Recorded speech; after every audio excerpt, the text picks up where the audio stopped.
Hello everyone, this is Pansi from avithati.in coming to question number 4, exercise 5.2.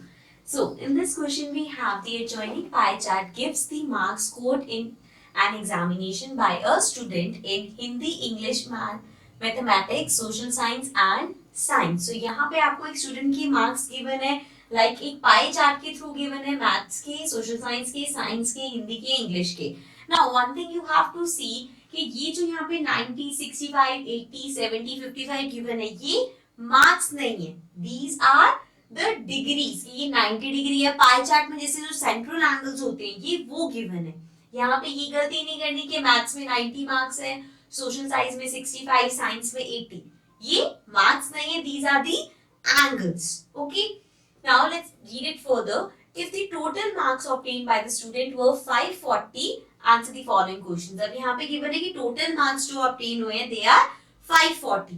लेकिन अगर हम इसका टोटल करेंगे तो that will be 360 since ये central angle है. The first question we have is in which subject did the student scored 105 marks. अब यहाँ पे पूछे 105 marks किस में आए हैं. अब ये बताने के लिए हमें सारे सब्जेक्ट्स के मार्क्स पता होने चाहिए. For that we have to find the marks obtained in each subject. अब वो कैसे निकालेंगे? Let's see. सबसे पहले सब्जेक्ट्स हैं हमारे पास, देन सेंट्रल एंगल हमारे पास गिवन है एंड हमें फाइंड क्या करना है? We have to find the marks obtain.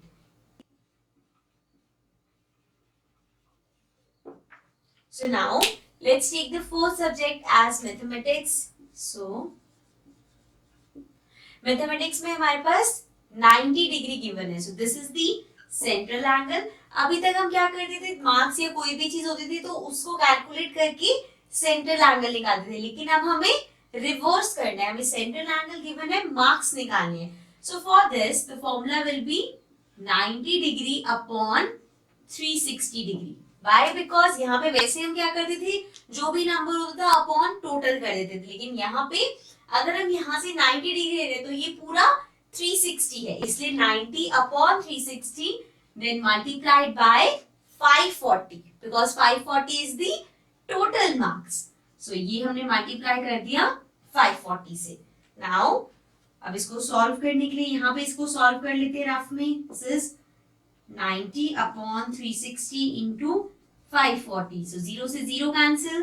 36. This will be 18 2s are 36. 18 3s are 54. Then ये कट कर सकते हैं. This will be 45. Now 45 into 3. 5 3s are 15. 3 into 4 12 plus 1 13. So means marks obtained are 135 in maths. So let's write it here. This will be 135. Similarly, next पे हम आते हैं, that is, let's take social science.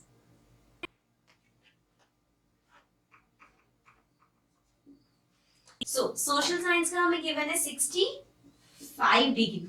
So, this will be 65 degree upon 360 into 540. Again, 0 से 0 cancel हो जाएगा.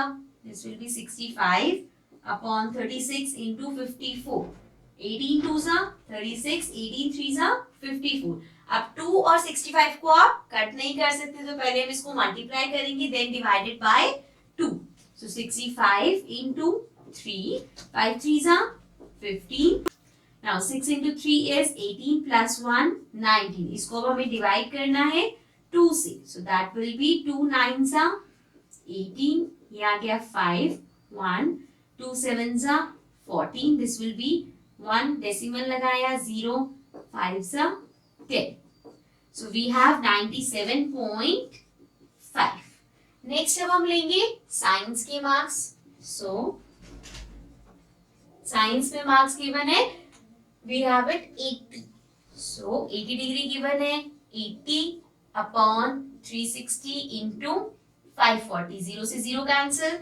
Again this will be 2, this will be 3. So 2 से 80 cancel होगा, 40 आ जाएगा. 40 into 3 करना है. So 40 into 3 is 3 zeros are 0, 4 3s are 12. So this means marks will be 120. Next we'll take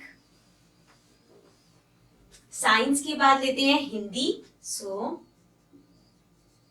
Hindi में हमें डिग्री गिवन है 70, सो 70 अपॉन 360 इंटू 540। अगेन 0 से 0 cancel, this will be 2, this will be 3, 2 से 70 कैंसिल हो जाएगा, 35, 35 into 3, so 35 into 3, 5 3s are 15, 3 3s are 9 plus 1 10, so we have 105. Next last subject जो हमारे पास बचा है that is English. So in English we have 55 degree given है, so 55 upon 360 into 540. Again 0 से 0 cancel, this will be 2, this will be 3. Now 2 को हम 55 से कट नहीं कर सकते, तो पहले हमें 55 को 3 से मल्टीप्लाई करना पड़ेगा, then 2 से divide. So 5 into 3 is 15, 5 3s are 15 plus 1 16. अब इसको डिवाइड कर देंगे 2 से, that will be 2 8s are 16. This will be 5, then 2 2s are 4, 1.05. So मेरे पास आ जाएगा 92.5. अब अपनी कैलकुलेशन को चेक करने का एक और तरीका है कि आप इन सब का टोटल कर लो। जब आप इन सबको ऐड करोगे तो आपके पास 540 आना चाहिए था, because 540 is the total marks. Okay, so now coming back to the first part जो हमें given था, in which subject did the student scored 105। अब हम इस टेबल की हेल्प से बता सकते हैं 105 मार्क्स आए हैं हिंदी में, so the answer will be Hindi. So now let's come to the next part. Now coming to the second part. Second part says how many more marks were obtained by the student in mathematics than in Hindi. अब आपसे पूछ रहे हैं कि maths में हिंदी से कितने ज्यादा मार्क्स आए। सो अगर हम इसके मार्क्स देखें, सो हिंदी में मार्क्स है 105 और मैथ्स में मार्क्स है 135। वी कैन क्लियरली सी कि मैथ्स में मार्क्स ज्यादा है। कितने ज्यादा है वो फाइंड करने के लिए मैथ्स में जितने मार्क्स हैं उसमें से माइनस कर देंगे अब हिंदी वाले marks, that is 105. So this will be equals to 5 minus 5 is 0. 3 minus 0 is 3. 1 minus 1 is 0. So this means 30 more marks are there in mathematics than in Hindi. Okay. So this was part number 2. Let's come to the next part. Now coming to the third part. Third part में है examine whether the sum of the marks obtained in social science and mathematics is more than that in science and Hindi. So आपको check करना है कि social science और maths के marks का sum, मतलब SST में जितने मार्क्स है और मैथ्स में जितने मार्क्स है दोनों को ऐड कर देंगे, जो नंबर आएगा क्या वो ज्यादा है कंपेयर टू साइंस और हिंदी के मार्क्स। तो दोनों के मार्क्स निकालते हैं टोटल। सबसे पहले SST, so we have social science and maths. Now social science में we have to check the marks, that is 97.5 plus maths की मार्क्स, मैथ्स में मार्क्स हैं 135, so दोनों को ऐड कर लेते हैं, this will be 0.5, then 7 8 9 10 11 12, then 9 10 13, this will be 432.5. so social science और मैथ्स के मार्क्स मिला के हमारे पास आया है 432.5. now let's check for science and Hindi. so science में मार्क्स हैं 120 प्लस हिंदी में मार्क्स है 105. So 120 plus 105, this will be 5 2. This is 225. So we can clearly see कि social science और maths की मार्क्स ज्यादा है. So the answer will be yes. Okay. So this was the last part of this question. Now let's come to the next question.